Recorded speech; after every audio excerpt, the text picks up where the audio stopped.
Welcome back to another episode of WBO JABS. I'm your host, Coral Flores, and here with me, I have former Olympian, two-division world champion, 𝐿𝐿𝐿 Calderon. How you doing? Everything's all right? How are you? I'm all right. It's a pleasure to have you here. No, for me, it's a pleasure to be here. Well, for today's episode, who better to break down boxing's one of the most debated moments that we saw recently, Gervonta Davis taking a knee situation that happened this past Saturday in New York. Other than Russel Mora, we'll be speaking with him, and seeing his side as the director of officials for the WBO, see how he sees things as the director, and kind of getting that mindset on that side. All right, yeah, sure. I think everybody got their own opinion. Me like a fighter, him like a referee. It's a good idea for us to be talking about this kind of things that happen. Hey, Russell, how are you? I'm great, thank you. And it's thank a pleasure to have you. My honor, my privilege. Well, good here, to see you on, champ, also. How you doing? Everything's all right, my friend? All good, thank you. Right, nice meeting you again. Yes, sir. So, Russell, we were discussing how one of the biggest or the most debated moments that in boxing happened this past Saturday. It's a lot of controversy, a lot of back and forth talking about Gervonta Davis taking a knee. It's a lot to talk about. There's a lot of opinions, a lot of facts as well. And I want to see what your standpoint on this is, as the director of officials for the WBO. How do you see this? How do you see that the ref made the call? How do you think it affected moving forward? Well, first and foremost, as the chairman of officials and also I have an obligation to the ABC and the code of conduct. And it's very clear that any official cannot criticize publicly another official. So, and as the chairman of officials, I support all our officials, knowing what it feels like to get thrown under the bus. I won't do that to another official. I will say, I will define what a knockdown is by the ABC, Association of Boxing Commissioners, and or even our WBO rules and regulations. I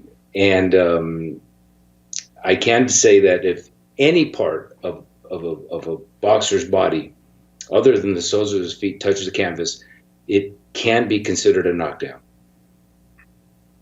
So, a similar situation, you kind of went through that. I want to see, we have your standpoint, Russell. How do you see it as a fighter when you get knocked down, or when a body part does touch the ground? How do you go about that? What do you think his his response to that was? Before the fight, every boxers get the speak of the trainer, the referee in the room, telling us all the rules. If you turn your back on, you abandon the fight. If you put a knee down, it's a 10-8. If you need to protect yourself, you just put a knee. We're still gonna count. So I think what happened that day, he put a knee. So we thought he wanted like a break or to defend himself. Nobody knew what was happening, and in that fight, you could see it came a little jab, came through, he went back, then he put the knee. So you never know if the jab was the effect of everything that happens that day. He took the explain about the gel, so we don't know about that. He ran to the corner, he didn't ask the referee, he didn't say nothing to the referee, he just ran to the corner to clean himself up. They could have disqualified even the corner because you couldn't go up there to try to clean him. You can't do that. So he could have even disqualified the boxer. That's a good point, champ. In fact, by the rules, the referee had three options. One is if a boxer is considered down when struck by a legal blow or legal blows, and any part of the body touches the canvas other than the soles of the feet, that would have been considered down. So that's one option. Second option would have been a point deduction. For a point deduction would have been for unsportsmanlike conduct. However, on that same topic or under that same paragraph of unsportsmanlike, the referee also had an option to admonish the fighter, which is warn the fighter. The referee in this case, actually took the third option, which he warned the fighter for his actions. So following the rules and under the rules, he was still within the ABC rules for his actions. It was an option, and that was the option he chose. All right. I think a huge, topic that a lot of people are discussing, first of all, is, putting the knee down and not being counted as a knockdown. And then also the fact that he did go right into his corner, like how you had mentioned, which is not allowed. You spoke on that a little bit earlier. So those are two big points that a lot of people are taking, to that next level and speaking about. Do you think that it will, be re-looked at and looked at again, or because they did say, and they mentioned that the replay, there were issues with the replay, and that's why they just went on how it went. But it's just a little weird. There's again, the referee could have called a knockdown as an option. He could have deducted points as an option, and he could have admonished the fighter, warned the fighter. And all of that is within the rules. And there's no perfect decision here, because if he would have taken a point, we'd be talking about this. If he would have called it a knockdown, we'd most likely be talking about this. So again, it's always best to do it's always the goal to do its best for boxing. And I think that we're going to examine this, absolutely. And I think the instant replay will probably be looked at. But speaking for instant replay, I don't know how New York does it, but I can speak for what we do here in Las Vegas, Nevada. And we rely on the broadcast network to provide us the instant replay. And sometimes it's just not a perfect science. At the end of the day, it's technology. So correct. It can fail us, it can help us. I remember about a year ago, our very own Amanda Serrano had actually canceled one of her fights due to a similar issue amongst the world of hair chemicals into, affecting the eyes. So I know that she did comment on the situation and Saturday's fight. I think that everything's going to change now. All fighters, they're going to go in the ring. They can put no chemicals on them. I think everything's going to change now. The rules going to start changing, because already two occasions of the same thing, of the gel, the hair. I think now the commission, they're going to start putting rules that every fighter can do their hair, or they can have nothing wear in their hair, because we already having problems with that.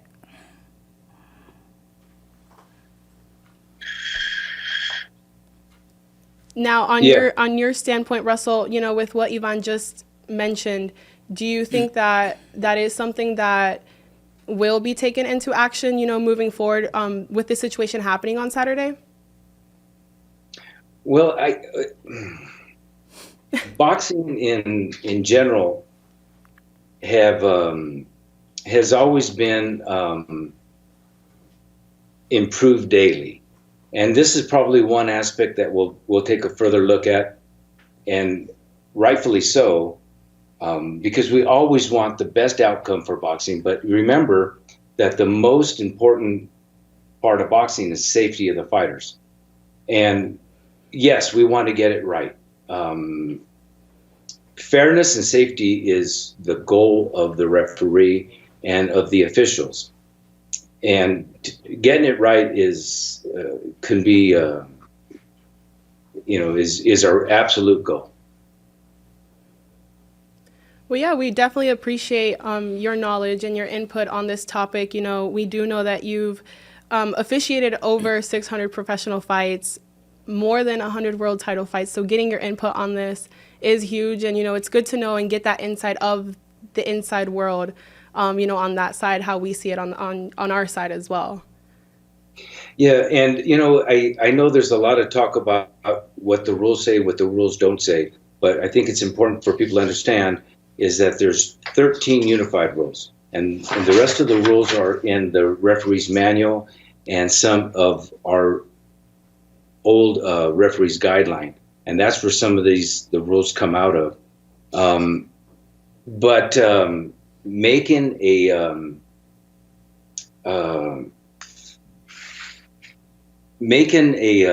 reflection on a decision that was already made is just not fair to the officials because it's being a Monday morning quarterback. I think we all must appreciate, especially when we're writing about this or talking about it, is that we must appreciate the complexity of officiating in real time. And that's what the referee had, is real time. Well, Russell, we appreciate your time and, taking the time and out of your busy life, I'm sure, to speak with us on this topic. Yvonne, anything else for Russell? No, I just want to say thanks for always helping, explaining, and being always at front of the referee. Absolutely. I'm always going to do my best to support boxing. Thank you, Russell. Take care. Thank you. So, Yvonne, we got Russell's input, on Saturday's fight. I think it cleared up some doubts, Yeah, but we always got the opportunity to see the fight again and to try to change the decision like they've been doing. So they still got the opportunity to, if they want to change it, they want to have that victory, or they want to do another thing, they still got the chance. But I believe they're not going to do nothing because they had a draw. Maybe at least a fair rematch straight, it will be good. And to have a rematch, I think he will be calm and wait for the rematch. I think that's a good option, but we'll see, It's not in our hands, it's in their hands, so we'll see what happens. I'm sure a lot of people would love a rematch. Yeah, I would love that rematch too. Well, thank you, Yvonne, for your time. It was a pleasure having you today. Soon, we're going to take a quick little pause. We have two very special guests, Juanmita López and Belisa Lopez will be here. We'll be speaking about, Juanmita's pro debut that he had in New York last month, and we'll be speaking to Belisa about her pro debut that she's having in Puerto Rico.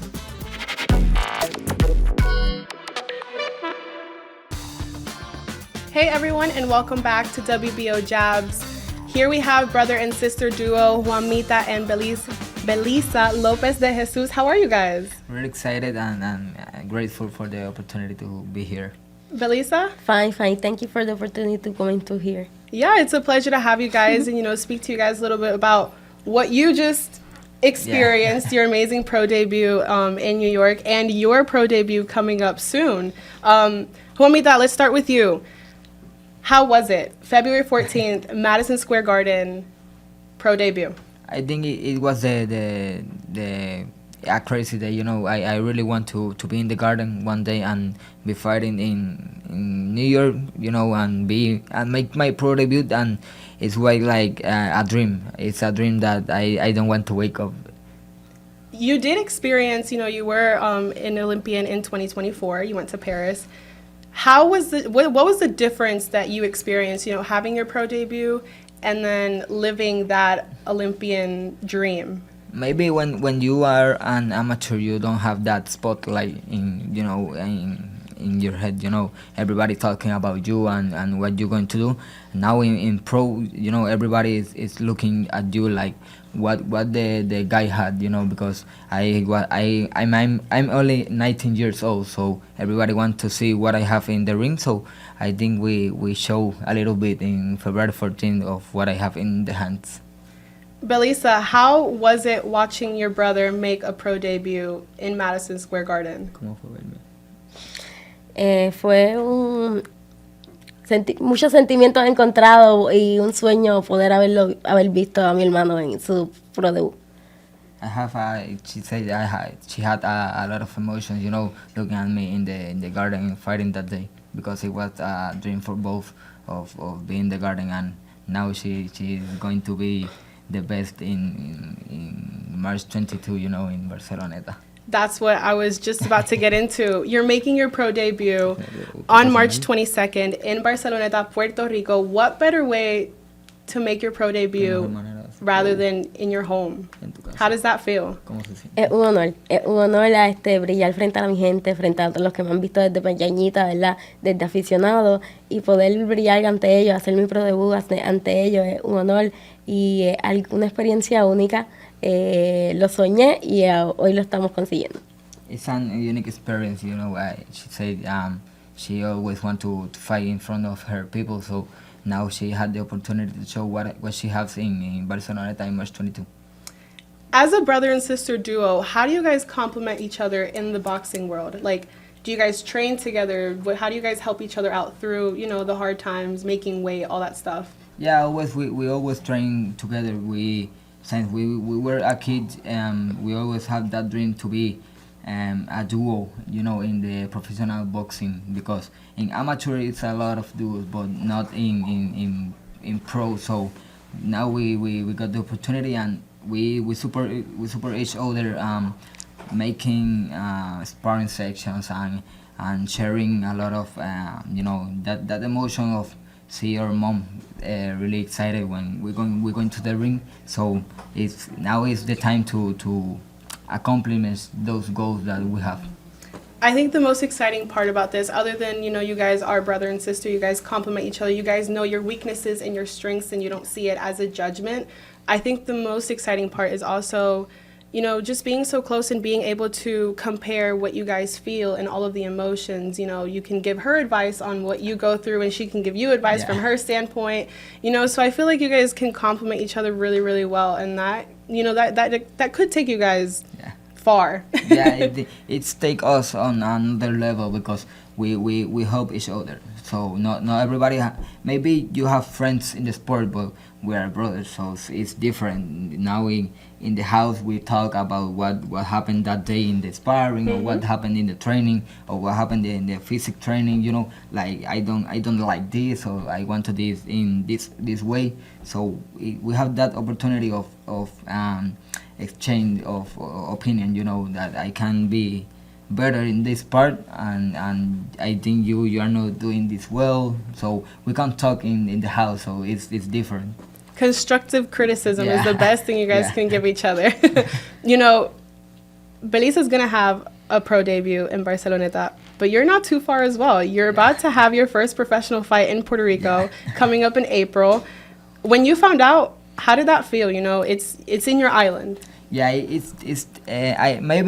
fight in the garden and it was crazy, but fight in Puerto Rico is a different level, because you don't have that. We fight in the Calentón, you know. Calentón. Puerto Rico is the Calentón, so it's like everybody want to make you give your better version, you know, for the public. So it's different, because maybe the garden is the most famous arena, but fight in Puerto Rico is the best thing of the sport, because you want to show your people that you have that proud, make them proud, you know, in the ring. So it's a different thing. That's right. I know a lot of people might be wondering this, since you guys, you know, are brother and sister. Will you guys be in each other's corners for, you know, the fights, at least now that you guys are both fighting in Puerto Rico soon? Yeah, maybe sometime I be in her corner, because I don't have the.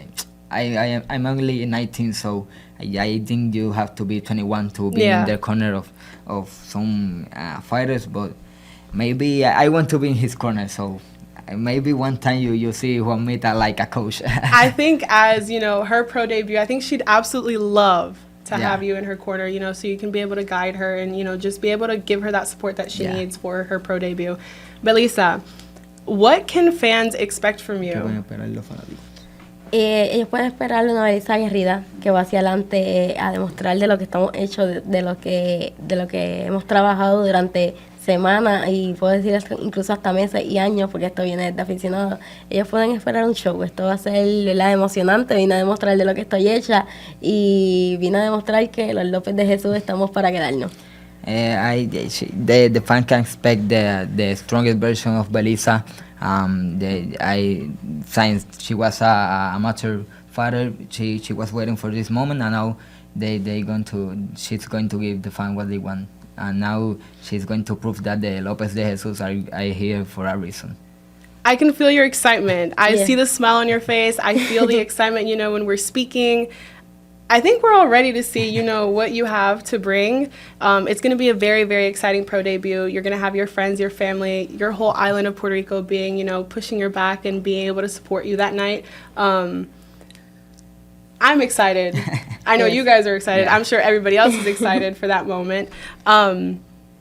Any words for your fans with your fight in April? I'm only telling the fans that they can expect a show, you know. This time it's the Juanmita era, you know. I'm going to give the fans what they want, you know. I'm ready for the 4 rounds. Of if we have the knockout, you already see what I got you. So we are going to give the fans what they want and make the Juanmita show that night. We did see what you had. 59 seconds, first round in Madison Square Garden. That was awesome. Thanks. I spoke with you before and after, and the excitement, and you know, you're very humble. You kept a very humble attitude throughout, before, during, and after, which is amazing. You know, there's a lot of excitement and a lot of, you know, energy in that area, but you controlled it very, very well. So that was an awesome experience. Well, we want to thank you guys so much, you know, Thank you. for taking the time and sitting down to talk to us. And like we always close all of our podcasts, make sure to follow all of our social medias, WBOboxing.com, and you guys are going to show us your jab, okay? Yeah. You ready? Ready. So thank you for watching WBO Jabs.